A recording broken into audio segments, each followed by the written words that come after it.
ಪ್ರಮಾಣದಲ್ಲಿ ಈ ಮೂಡಾ ವಿಚಾರವಾಗಿ ಭಾಳ ದೊಡ್ಡ ಪ್ರಮಾಣದಲ್ಲಿ ಇವತ್ತು ಹೋರಾಟ ನಡೀತಿದೆ ಭಾರತೀಯ ಜನತಾ ಪಾರ್ಟಿಯಿಂದ. ಒಂದು ಕಡೆ ವಾಲ್ಮೀಕಿ ನಿಗಮದ ಅಲ್ಲಿ ನಡೆದಂಥ ಮಿಸ್ ಅಪ್ರಾಪ್ರಿಯೇಷನು ಸುಮಾರು 200 ಕೋಟಿಯಷ್ಟು ಈ ಮಿಸ್ ಅಪ್ರಾಪ್ರಿಯೇಷನ್ ಆಗಿದ್ದು ಮತ್ತು ಪ್ರೈಮಾಫೇಸಿ ಕೇಸ್ ನೋಡಿದಾಗ ಭಾಳ ದೊಡ್ಡ ಪ್ರಮಾಣದಲ್ಲಿ ಅವ್ಯವಹಾರ ಆಗಿದೆ ಅನ್ನುವಂಥದ್ದು ಇವತ್ತು ಕಂಡು ಬರ್ತಾ ಇದೆ. ಇಡಿ ಈಗಾಗಲೇ ಪ್ರವೇಶ ಮಾಡಿದೆ ಮತ್ತು CBI ಎನ್ಕ್ವೈರಿ ನಡೀತಾ ಇದೆ. ಬಹುಶಃ SIT ಏನಾದರೂ ಇಷ್ಟು ದಿನ ನಾಗೇಂದ್ರ ಅರೆಸ್ಟ್ ಮಾಡ್ಲಿಕ್ಕೆ ಆಗ್ತಾನೇ ಇರಲಿಲ್ಲ. ಇಷ್ಟೆಲ್ಲ ಪ್ರೈಮಾಫೇಸಿ ಕೇಸ್ ಇದ್ದಾಗೂ ಸಹಿತ ಅದು ಮುಚ್ಚಿ ಹಾಕುವಂಥ ಒಂದು ಹುನ್ನಾರ ರಾಜ್ಯ ಸರ್ಕಾರ, ಮುಖ್ಯಮಂತ್ರಿಗಳು ಮತ್ತು ಇಡೀ ಸರ್ಕಾರ ಆ ಪ್ರಯತ್ನವನ್ನು ಮಾಡ್ತು. ಆದರೆ ಇವತ್ತು ಇಡಿ ಪ್ರವೇಶ ಆದಮೇಲೆ ಹೊಸದಾದಂಥ ವಿಚಾರಗಳು ಹೊರಗೆ ಬರ್ತಾ ಇದ್ದಾವೆ. ಅದರ ಜೊತೆಗೆ ಮೈಸೂರು ನಗರಾಭಿವೃದ್ಧಿ ಪ್ರಾಧಿಕಾರದಲ್ಲಿ ಸಾವಿರಾರು ಕೋಟಿ ಹಗರಣ ಇವತ್ತು ನಡೆದಿದೆ ಮತ್ತು ಎಲ್ಲಿವರೆಗೆ ನೇರವಾಗಿ ಮುಖ್ಯಮಂತ್ರಿಗಳು ಇದರಲ್ಲಿ ಇನ್ವಾಲ್ವ್ ಆಗಿದ್ದು ಕಂಡು ಬರ್ತದೆ. ಅವರ ಪತ್ನಿಯವರ ಹೆಸರಲ್ಲೇ ಏನೊಂದು 3 ಎಕರೆ ಜಮೀನಿದೆ. ನಾನು ಮೊನ್ನೆ ಬೆಂಗಳೂರಲ್ಲಿ ಪತ್ರಿಕಾಗೋಷ್ಠಿಯಲ್ಲಿ ಒಂದು ವಿಷಯವನ್ನು ಹೇಳಿದೆ. ಆ ಡಾಕ್ಯುಮೆಂಟ್ ನೋಡಿದೆ ನಾನು. ಒಂದು ಗೆಜೆಟ್ ನೋಟಿಫಿಕೇಶನ್ ರೂಲ್ಸು 2009ರಲ್ಲಿ ಡೆವಲಪ್ಮೆಂಟ್ ಅಥಾರಿಟೀಸ್ಗೆ ಏನೊಂದು ಅಧಿಕಾರ ಕೊಟ್ಟಿದ್ದಾರೆ ರಾಜ್ಯ ಸರ್ಕಾರ ನಗರಾಭಿವೃದ್ಧಿ ಇಲಾಖೆಯಿಂದ. ಅದರದ್ದು ನಾನು ಪ್ರತಿಯನ್ನು ನಾನು ಅಲ್ಲಿ ಕೊಟ್ಟಿದ್ದೇನೆ. ಅದರ ಪ್ರಕಾರ ಇವತ್ತು ಯಾವುದೇ ರೀತಿಯಾದಂಥ ಒಂದು ಲ್ಯಾಂಡ್ ಅಕ್ವಿಷನ್ಗೆ ಲೇಔಟ್ ಮಾಡಲಿಕ್ಕೆ ಡೆವಲಪ್ಮೆಂಟ್ ಅಥಾರಿಟಿಯವರು ಆ ಜಮೀನನ್ನು ವಶಪಡಿಸ್ಕೊಂಡಿದ್ರೆ ಆ ಒಂದು ಸ್ಕೀಮ್ ಪ್ರಕಾರ ಅದೇ ಜಮೀನಲ್ಲಿ ಇನ್ಸ್ಟೆಡ್ ಆಫ್ ಕಾಂಪೆನ್ಸೇಷನ್ ಯಾವುದೇ ಹಣ ಕೊಡುವಂಥದ್ದು ಏನಿಲ್ಲ, ಅದ್ರ ಬದಲಿ 50% 40 to 50% ಡೆವಲಪ್ಡ್ ಪ್ಲಾಟ್ಗಳನ್ನು ಕೊಡಬೇಕನ್ನುವಂಥ ಒಂದು ಪ್ಯಾಕೇಜ್ ಅದು. ಯಾವ 2009ರಲ್ಲಿ ಬಂತು ಆ ರೂಲ್ಸ್ ಪ್ರಕಾರ. ಈಗ ಅದರ ಅನ್ವಯ ಮಾಡಿದ್ರು ಸದ್ಯಕ್ಕೆ ಇವು ಸಿದ್ದರಾಮಯ್ಯನವರು ಬಹುಶಃ ಅದೇ ಆಧಾರ ಮೇಲಿಂದ ನಾನು 50% ಬೇರೆ ಕಡೆ ಕೊಟ್ಟಿದ್ದು ಸರಿ ಅದೇ ಅನ್ನುವಂಥದ್ದನ್ನು ಅವರು ವಾದ ಮಾಡ್ತಾ ಇದ್ದಾರೆ. ಆದರೆ ಅಲ್ಲಿ ಆಗಿದ್ದಂಥದ್ದು ಭಾಳ ಮುಖ್ಯವಾಗಿ ಹೇಳುವಂಥದ್ದು ಆ ಒಂದು ರೂಲ್ಸ್ ಪ್ರಕಾರ 2009ರ ರೂಲ್ಸ್ ಪ್ರಕಾರ ಇವತ್ತು ಯಾವುದು ಲೇಔಟ್ನಲ್ಲಿ ನೀವು ಮಾಡ್ತೀರಿ, ಇವತ್ತು 3 ಎಕರೆ ಜಮೀನು ತೊಗೊಂಡಿದ್ದಾರೆ, ಅದೇ ಲೇಔಟ್ ಮಾಡಿದಾಗ ಅದರಲ್ಲಿ ಡೆವಲಪ್ಡ್ ಆದಂಥ ಪ್ಲಾಟ್ಗಳನ್ನು 50% ಕೊಡುವಂಥ ಅವಕಾಶ ಇದೆ ಆ ಒಂದು ಸ್ಪೆಷಲ್ ಪ್ಯಾಕೇಜ್ ಪ್ರಕಾರ. ಹೀಗಾಗಿ ಅದನ್ನು ಬಿಟ್ಟು ಇವತ್ತು ಅವ್ರದ್ದು ಲ್ಯಾಂಡ್ ಅಕ್ವಿಷನೂ ಆಗಿಲ್ಲ.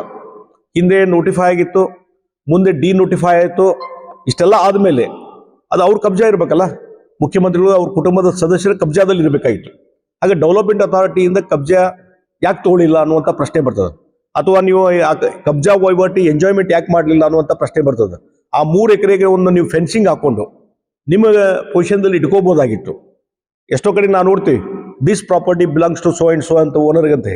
ಹಾಗಾದ್ರೆ ಅದನ್ನು ನೀವು ಬೋರ್ಡ್ ಹಾಕಿದರೆ ಡೆವಲಪ್ಮೆಂಟ್ ಅಥಾರಿಟಿಯವರು ಅಲ್ಲಿ ಬಂದು ಎನ್ಕ್ರೋಚ್ ಮಾಡಿ ಲೇಔಟ್ ಮಾಡುವಂಥ ಪ್ರಶ್ನೆನೇ ಬರ್ತಾ ಇಲ್ಲ. ನೀವು ಉದ್ದೇಶಪೂರ್ವಕವಾಗಿ ಅಲ್ಲಿ ಒಂದು development authority on default layout ಮಾಡಲಿ, ಮುಂದೆ ಅವರೇನೋ ಅಲ್ಲಿದ್ದಂಥ ಪ್ಲಾಟ್ಗಳನ್ನು ಬೇರೆಯವ್ರಿಗೆ ಹಂಚಿಕೆ ಆಗಲಿ, ಮುಂದೆ ನಾವು ಬೇರೆ ಕಡೆ ಕ್ಲೇಮ್ ಮಾಡಿದ್ರೆ ಆಯಿತು ಅನ್ನುವಂಥ ಹಿನ್ನೆಲೆ ಇಟ್ಟುಕೊಂಡು ಇವತ್ತು ಇನೋಸೆನ್ಸ್ ಅಂತ ಏನು ಹೇಳ್ತಾರಲ್ಲ, ಇನೋಸೆನ್ಸ್ ಅಲ್ಲ, ಉದ್ದೇಶಪೂರ್ವಕವಾದಂಥ ಇನೋಸೆನ್ಸ್. ಇವತ್ತೊಬ್ಬ ಮಾಲಕ ಇವತ್ತು ಯಾರೋ ಒಬ್ರು ಬಂದು ಲೇಔಟ್ ಮಾಡಿ ಪ್ಲಾಟ್ಗಳನ್ನ ಹಚ್ತಾರಂತಂದ್ರೆ ಸುಮ್ಮನೆ ಕುಂತಿದ್ದು ಇದೊಂದು ದೊಡ್ಡ ಅಪರಾಧ. ಹೀಗಾಗಿ ಮುಖ್ಯಮಂತ್ರಿಗಳು ಉದ್ದೇಶಪೂರ್ವಕವಾಗಿ ಸೈಲೆಂಟ್ ಇದ್ದಾರೆ ಮತ್ತು ಅವರ ಪತ್ನಿ ಹೆಸರಲ್ಲೇ ಇವತ್ತೇನು ಜಮೀನದ ಇನ್ಸ್ಟೆಡ್ ಒಂದು 50% ಬೇರೆ ಕಡೆ ಎಲ್ಲಿ ಅದು ಇನ್ನೂ ಮುಂದೆ ಆದಂಥ ಡೆವಲಪ್ಮೆಂಟ್ ಪ್ಲಾಟ್ಸ್ ಅಲ್ಲ. ಹಿಂದೆ 10 ವರ್ಷ ಹಿಂದೆ ವಿಜಯನಗರದಲ್ಲಿ ಆದಂಥ ಲೇಔಟು ಅಲ್ಲಿ ಈ ಬೆಲೆ ಬಾಳುವಂಥ ಸೈಟ್ಗಳನ್ನು ಇವತ್ತು ತಮ್ಮ ಕುಟುಂಬದ ಹೆಸರಲ್ಲೇ ಅವ್ರು ಮಾಡ್ಕೊತಾರಂದ್ರೆ ಉದ್ದೇಶಪೂರ್ವಕವಾಗಿ ದೊಡ್ಡದಾದಂಥ ಭ್ರಷ್ಟಾಚಾರ ಇದರಲ್ಲಿ ಅದರಲ್ಲಿ ಒಂದು ಮಾಲಾಫೈಡ್ ಆಗಿ ಪ್ಲಾಟ್ಗಳನ್ನ ಗಳಿಸ್ಬೇಕನ್ನುವಂಥ ವಿಚಾರ ಮುಖ್ಯಮಂತ್ರಿಗಳಿದೆ. ಅದಕ್ಕಾಗಿ ಇದು CBI ತನಿಖೆ ಆಗಬೇಕು ಅನ್ನುವಂಥ ಒತ್ತಾಯವನ್ನು ಭಾರತೀಯ ಜನತಾ ಪಾರ್ಟಿ ಮಾಡ್ತಾ ಇದೆ. ನಾವು ಒತ್ತಾಯ ಮಾಡ್ತಾ ಇದ್ದೇವೆ. ಅದಕ್ಕಾಗಿ ಹೋರಾಟಗಳು ಪ್ರಾರಂಭ ಆಗಿದ್ದಾವೆ. ಹಿಂದೆ ಅರ್ಕಾವತಿ ಪ್ರಕರಣದಲ್ಲಿ ಸಿದ್ದರಾಮಯ್ಯನವರು ಅದನ್ನು ನಾನು ಪ್ರತಿಪಕ್ಷ ನಾಯಕನಾಗಿ ದೊಡ್ಡ ಪ್ರಮಾಣದಲ್ಲಿ ಹೋರಾಟವನ್ನು ಮಾಡಿದೆ. ನಾನು ಅಸೆಂಬ್ಲಿಲಿ ಅರ್ಕಾವತಿ 1000 ಎಕರೆ ಜಮೀನನ್ನು ಅದನ್ನು ಡಿನೋಟಿಫೈ ಮಾಡುವಂಥ ರೀಡು ಹೆಸರ ಮೇಲೆ ಡಿನೋಟಿಫೈ ಮಾಡುವಂಥದ್ದು ಎಲ್ಲ ಡಾಕ್ಯುಮೆಂಟ್ಸ್ ಹಾಜರು ಮಾಡಿದೆ. ನಾನು ಸೈನ ಮಾಡಿಲ್ಲ ಫೈಲ್ಗೆ ಅಂದರು. ಕೊನೆಗೆ ಅವರು ಸಹಿ ಮಾಡಿದಂಥ ಕಾಪಿಯನ್ನು ಸಹಿತಕ್ಕೆ ನಾನು ಹಾಜರು ಮಾಡಿದ ಮೇಲೆ ಮುಂದೆ ಅದನ್ನು CBI ಒತ್ತಾಯ ಮಾಡಿದ್ವಿ. ಇಲ್ಲ, ನಾವು ಜುಡಿಷಿಯಲ್ ಎನ್ಕ್ವೈರಿ ಮಾಡ್ತೀವಿ ಅಂಥೇಳಿ ನ್ಯಾಯಮೂರ್ತಿ ಕೆಂಪಣ್ಣ ಅವರ ಆಯೋಗನ ನೇಮಕ ಮಾಡಿದ್ರು. ಅಲ್ಲಿ ಎನ್ಕ್ವೈರಿ ಆಯಿತು. ಅದಕ್ಕೆ ಸಂಬಂಧಪಟ್ಟಂಥ ಕಾಗದ ಪತ್ರಗಳನ್ನು ನಮ್ಮ ನ್ಯಾಯವಾದಿಗಳ ಮುಖಾಂತರ ಅಲ್ಲಿ ಹಾಜರು ಮಾಡುವಂಥ ಕೆಲಸವನ್ನು ನಾನು ಮಾಡಿದೆ. ಕೊನೆಗೆ ಅವರು ರಿಪೋರ್ಟ್ ಕೊಟ್ಟರು. ಆ ನ್ಯಾಯಮೂರ್ತಿ ಕೆಂಪಣ್ಣ ಆಯೋಗದ ರಿಪೋರ್ಟು ಏನಾಗಿದೆ, ಅದರಲ್ಲಿದ್ದಂಥ ಕಂಟೆಂಟ್ಸ್ ಏನು, ಸಿದ್ದರಾಮಯ್ಯನವರು ಹಗಲಲ್ಲಿ ಹೇಳ್ತಾರೆ, ನಾನು ಅದರಲ್ಲಿ ನನ್ನ ನಿರಪರಾಧಿ ಅಂತ ಸಾಬೀತಾಗಿದೆ, ನಂದೇನು ತಪ್ಪಿಲ್ಲ ಅರ್ಕಾವತಿ ಪ್ರಕರಣದಲ್ಲಿ ಅನ್ನುವಂಥ ಮಾತ್ರ ಹೇಳ್ತಾರೆ.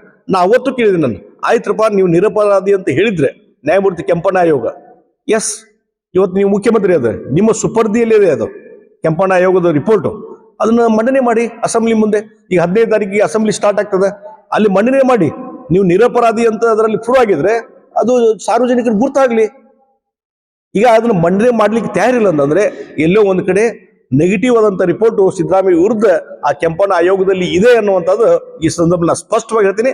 ಹೀಗಾಗಿ ಆ ರೀತಿಯಾದಂತಹ ಹಗರಣ ಮಾಡ್ಕೊಂಡು ಬಂದಿದ್ದಾರೆ, ಏನೇನೋ ಕಾರಣ ಸಲುವಾಗಿ ಪಾರಾಕದ್ ಬಂದಿದ್ದಾರೆ. ಈ ಮೂಡಾದ ಹಗರಣದಲ್ಲಿ ಅವ್ರು ಪಾರಾಗ್ಲಿಕ್ಕೆ ಸಾಧ್ಯನೇ ಇಲ್ಲ. ಅದಕ್ಕಾಗಿ ಇದನ್ನು CBI ಎನ್ಕ್ವೈರಿ ಆಗಲೇಬೇಕು ಮತ್ತು ಅಲ್ಲಿವರೆಗೆ ಮುಖ್ಯಮಂತ್ರಿಗಳು ರಾಜೀನಾಮೆ ಕೊಡಬೇಕಂತ ಒತ್ತಾಯವನ್ನು ನಾನು ಮಾಡ್ತೀನಿ.